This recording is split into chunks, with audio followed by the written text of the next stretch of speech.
సత్య ఆరోపణలు చేస్తే నన్ను ఉరేయండి, నన్ను శాసనసభ్యుడిగా సస్పెండ్ చేయండి. నేను చెప్పిన దాంట్లో నిజం ఉంటే చర్యలు తీసుకోండి. I'm speaking with official data with documents.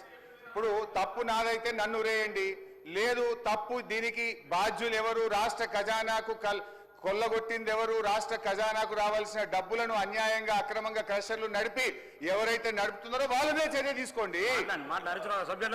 అధ్యక్ష, నేను ఆవేదనతో చెప్తున్నా అధ్యక్ష, నా సహచర శాసనసభ్యుడు పటాన్చెరు ఎమ్మెల్యే మహిపాల్ రెడ్డి గారి తమ్ముడు నా తమ్ముడు లాంటి వాడు. మేము ఉద్యమంలో పార్టీలో 20 ఏళ్లు కలిసి పనిచేసినాం. ఆ మహిపాల్ రెడ్డి గారి స్టోన్ క్రషర్ లో చిన్న తప్పు జరిగిందని రాత్రికి రాత్రి అరెస్ట్ చేసి 1 నెల రోజులు మా మహిపాల్ రెడ్డి ఎమ్మెల్యే గారు తమ్ముడిని జైల్లో పెట్టారే. ప్రతిపక్షానికి ఒక న్యాయం, అధికార పక్షానికి ఒక న్యాయం ఉంటుందా?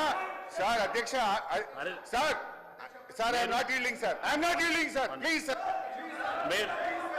ఒక్క నిమిషం, మీరు హరీశ్రావు గారు, మీరు మీ 35 మినిట్స్ అయింది, మీరు మాట్లాడండి, కూర్చో.